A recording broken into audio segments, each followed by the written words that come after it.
je pense que c'est le pouvoir économique qui un peu chapeaute le pouvoir politique. Je pense que c'est vraiment par la monnaie qu'on peut réellement arriver à s'émanciper.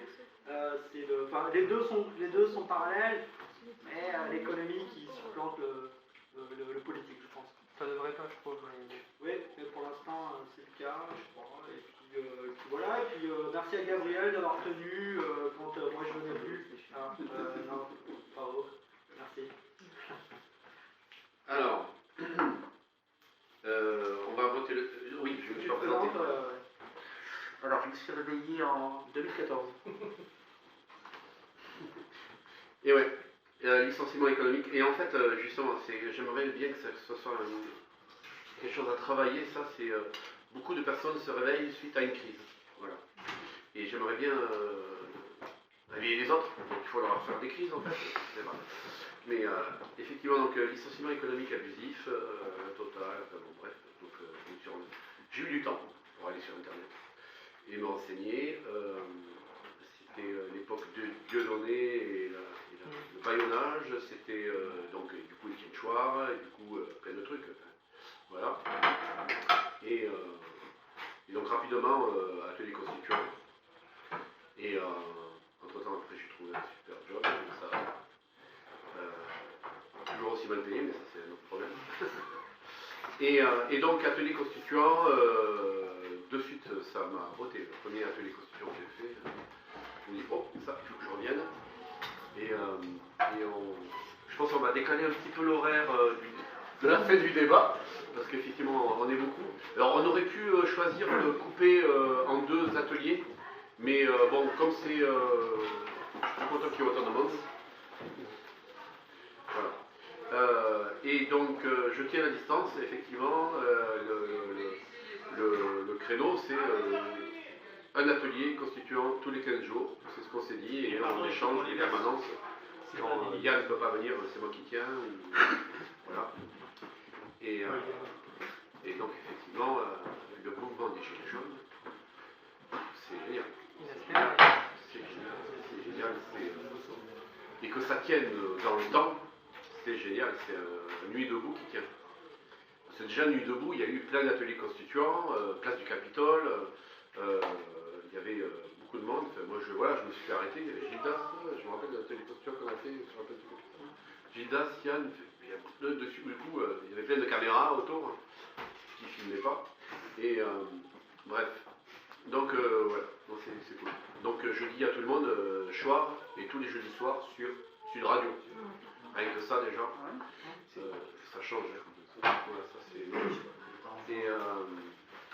et donc effectivement les leaders se sont intéressés à lui aussi. Les leaders porte-parole Gilets jaunes, Ludowski, je sais pas comment il s'appelle, Maxime Nicole, voilà. Donc c'est cool. Allez, on y va.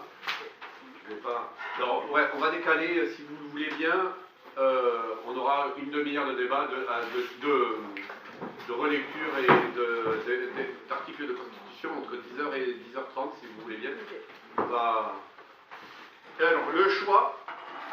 Donc, il y a eu plein de thèmes intéressants ce soir. Donc, écologie, subsidiarité, le statut des élus, la souveraineté de la commune vis-à-vis de l'État, liberté, éducation, CNV, la communication non violente, la démocratie directe, la justice, les pouvoirs médiatiques, la propriété, l'initiative de la révision de la Constitution, l'agriculture, le journalisme d'investigation, le contrôle des élus, la temporalité au travail, information, communication, RIC en toute matière. Et ce qui a été choisi par vote ce soir, c'est l'initiative de la révision de la Constitution. Combien de votes? Alors, c'est 6 votes. 6 votes, les autres, c'est subsidiarité 5. Ça a failli le faire. C'est l'initiative. L'initiative de la révision de la Constitution. Alors, l'initiative de la révision, je propose à celui qui a écrit le thème, détaille son choix de thème. Il y avait 4 pour l'éducation, 4 pour la justice, 4 pour la propriété, et voilà. En gros, ça aurait été intéressant de faire de la subsidiarité, mais On reviendra. Vous reviendrez. C'est vrai que c'est Tous. Ouais. À part pour le C-toi, on sait jamais. On lui parle. C'est parti. Alors, le maître du temps, c'était donc Benoît, tu notes les demandes de prise de parole dans la liste et tu donnes 2 minutes à chacun. Si pour terminer ces idées, ça peut être 2 minutes 30, 3 minutes. Le secrétaire est sur les starting blocks. Donc, qui a posé le thème? Non, j'ai une question par Alors, rapport à la circulation de la parole. Comment est-ce que on fait tourner comme ça la parole ou est-ce que chacun C'est le maître du temps. qui donne la parole? Tu lèves la main en fait. Tu lèves la main quand tu as besoin. D'accord, Tu lèves la main, lui il note. d'accord. Et ensuite il la donne à, puisqu'il y a le prénom sur les trucs, il la donne à. Qui c'est qui a quoi? Tu avais une question? Oui, par rapport, si on veut répondre directement à l'intervention, est-ce qu'on peut lever le doigt comme... Non. Non, on fait pas ça? Non, tu notes ton intervention, parce que pendant qu'il parle, si ça se trouve, tu auras ta réponse. Non, mais quand il a fini et qu'on veut répondre, mais qu'on est 6e dans la liste après. L'idée, non. Eh bien, c'est le 6e. Tu notes, on a le temps. Ok, on revient. On a dessus. 1h30, 1 heure, je dirais. En fait, je crois que le but n'est pas tant de répondre à la personne, mais c'est d'enrichir la proposition. Donc, je pense que tu réponds pas à la personne, mais si tu vas vraiment enrichir pour tout le monde, dire ce que tu penses, quoi. Je pense que c'est plutôt ça le... Oui, mais même l'idée, c'est que l'enrichissement peut venir par celui qui a pris la parole, voilà. Mais ça, alors ça marche bien, après on pourra changer les règles si vous voulez, mais je trouve que c'est assez bien huilé et ça fonctionne bien depuis 4 ans. Après on peut changer, il n'y a pas de souci, mais il faudra rétablir les règles, affiner le protocole. Ça peut être le thème d'un atelier. Affiner le protocole d'atelier. C'est parti, donc c'est qui a proposé le thème? Oui, Ah, mais... voilà. Alors, pourquoi ce thème? Parce que il y a eu des révisions de la Constitution qu'on n'a pas vu passer. C'était, voilà, il fallait vraiment être présent et se rendre compte qu'il y avait des révisions en fait. On a cette Constitution qui date de 1958, donc avec des tas de révisions ensuite. La dernière, une importante en 2008. Bon, quand est-ce qu'on s'est prononcé contre? Voilà. Donc, ce qui m'intéresserait, voilà. Non, je prends... Ce qui m'intéresserait, c'est... Enfin, j'ai proposé tout exactement ce thème pour qu'ensemble, on voit un petit peu quelle est la place, justement, des citoyennes et des citoyens dans la discussion de la révision de la Constitution. Voilà. Et comment est-ce qu'on pourrait s'approprier cette révision? Voilà, c'était mon objectif.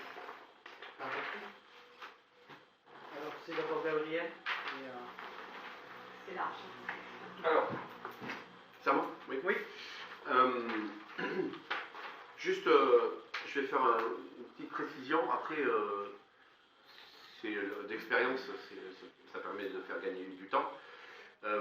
Quand on veut émettre nos idées pour une démocratie, puisque nous, ce qui nous intéresse, c'est un atelier constituant pour une démocratie, c'est le pouvoir du peuple. On se place, on est en démocratie. Pas on se place dans le contexte actuel. Parce que si on continue à se placer dans le contexte actuel en émettant des idées, on n'arrête pas d'émettre des idées sur des choses qu'on ne veut pas. On ne veut plus de ça, mais ça on le sait. En fait, l'idée, donc, on gagne du temps à se placer en démocratie. Et en se plaçant en démocratie, à se